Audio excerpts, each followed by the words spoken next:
ఐదుగురు పిల్లల్లో ఎవరెక్కువ పని చేసేవాళ్ళు, ఎవరు తక్కువ పని చేసేవాళ్ళు? ఏ పని చేయనండి, చేసేవాడు కదా అని అన్నయ్య చేసేవాడు, అన్ని పనులు అన్నయ్య చేసేవాడు. ఇక మా చిన్న చెల్లి పెద్ద చెల్లి ఎక్కువ చేసేది.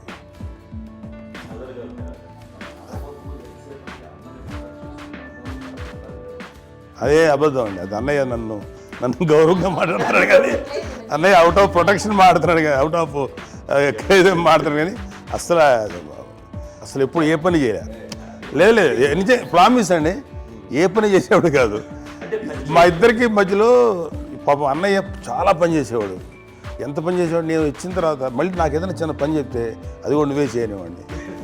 ఆ కోపం వచ్చి ఒకడు కొట్టేవాడు, కొడితే కోపం వచ్చేది తప్ప నేను వెళ్ళేవాడిని కాదు. అమ్మకి ఎప్పుడు ఏంటంటే ఒక ఇదే పని చేయడని, అంతే. నిజంగా ఏ పని చేసేవాడు కాదు. అవునా? లేదు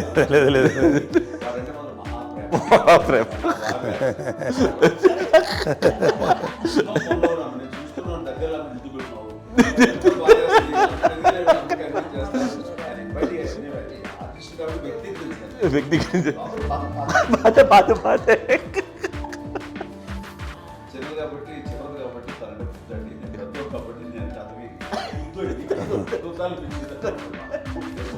ఎక్కువ కష్టపడింది కానీ మా నాన్నగారి చేతిలో ఎక్కువ, అంటే నాన్న బాగా కోపం ఎక్కువ అనుమానించింది కానీ అన్నయ్య పాపం బాగా దొరికేసేవాడు పాపం.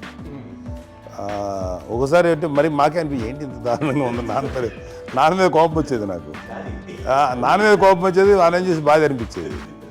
అమ్మాయి ఏమనేది కాదు. సరే అయినా సరే ఎప్పుడు కూడా పోనీ అంది చేసినా మళ్ళీ తను హైపర్ యాక్టివ్ అన్నయ్య ఫుల్. ఇప్పటికీ ఉన్నాడు, ఇప్పుడు ఈ రోజు కూడా అదే అన్నయ్య సేమ్ హైపర్ యాక్టివ్. యూజువల్గా పెద్ద కొడుకు కొంచెం అంటే సూపర్గా ఒక నిదానంగా ఉంటాడు అంట. బట్ అన్నయ్య దానికి జస్ట్ ఆపోజిట్. యూజువల్గా ఆఖరి పిల్లలు హైపర్ యాక్టివ్ ఉంటారు, అన్నయ్య పుట్టడమే భయంకరమైన హైపర్ యాక్టివ్. ఒకప్పుడు అమ్మాయిల్ని ఎక్కువగా బయటికి పంపించేవాళ్ళు కాదు, అబ్బాయిల మీద కూడా అనేక ఆంక్షలు ఉంటూ ఉండేవి. మీ పిల్లల్ని అలా ఆంక్షల మధ్య పెంచారా, లేకపోతే పూర్తి స్వేచ్ఛనిచ్చారా? అంటే మాకు మా నాన్నగారు కానీ మా అమ్మగారు కానీ అండి మాకన్నా చాలా బ్రాడ్ మైండ్ ఉన్న వ్యక్తులు. ఎందుకంటే పిల్లలు ఎక్కడన్నా బయటికి వెళ్తే ఇప్పుడు మేమైతే భయపడిపోతాం.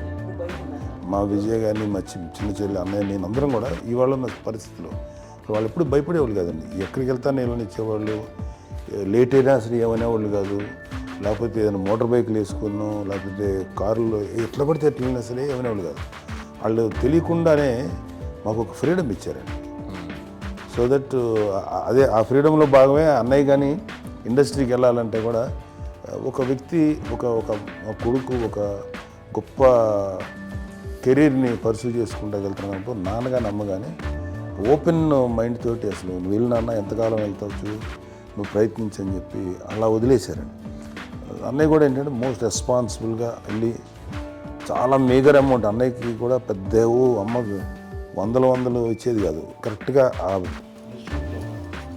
చదువుకునేటప్పుడు ఎంత ఇవ్వాలో కరెక్ట్గా ఇచ్చేది. తనకి ఎక్స్ట్రా ఖర్చు పెట్టుకుంటే అంటే అట్లా ఉండేది అంతే కదా. అంత జాగ్రత్తగా అన్నయ్య కూడా అంత రెస్పాన్సిబిలిటీగా సూపర్వైట్ అయ్యి చేసి, అందువల్ల మా అమ్మ నమ్మకం చూడాలి, మా అమ్మగారి మా నాన్నగారి నమ్మకాన్ని ఎప్పుడు అది ఇంత నమ్మకానికి 10 times ఇచ్చాడు. ఏ వయసెస్ వైపు కానీ ఏ అలవాట్ల వైపు కానీ ఎందులో ఇండల్జ్ అవ్వకుండా నాకు నేనుగా నియంత్రించుకుంటూ సరైన మార్గంలో వెళ్ళేలాగా నాకు వెళ్ళడానికి లోపల ఆ స్ట్రాంగ్ థాట్. అడగగానే వాళ్ళు రెసిస్ట్ చేసి తెచ్చారని ఆపేశారు అని ఏదో చిన్న రిలక్టెంట్ ఫీలింగ్ ఉంటుంది. వాళ్ళ మీద చిన్న కోపం నిరసన ఉండేది. వాళ్ళు అలా లేకపోవడానికి వాళ్ళు వెంటనే అడిగిన వెంటనే జాగ్రత్త అనే నిర్ణయం అనేది, కానీ జాగ్రత్త అని హెచ్చరిక చేయడంతో నాకు మరింత బాధ్యత తిరిగి గుర్తు తిరిగి నేను నడుచుకుంటూ వెళ్ళాను. కాబట్టి అది నాకు ప్లస్ అయింది వాళ్ళ దగ్గర. అంటే మదర్ అంటే తల్లి అనే కాదు, మదర్ ఫిగర్ ఫీలింగ్ ఎవరిచ్చినా సరే అది నానైనా తల్లితో సమానం అనుకుంటాను. నాకు చెప్పినట్లుగా అట్లాగా అలసిపోయి వచ్చిన నాకు కాళ్ళు నొక్కుతూ ఉంటే ఇట్లా భయమేసేసేది. ఆ తర్వాత పడుకో గదవాయించేవాడు, అది కూడా కోపం. అంటే ఉదాహరణ అంటే మళ్ళీ అది నాకు మళ్ళీ తిడతారు, ఎందుకు కాలు పడుకుని ఎక్కడ నిద్ర వస్తుంది నాన్న. సో ఆ రకంగా నాన్న తన ప్రేమ చూపిస్తుంది.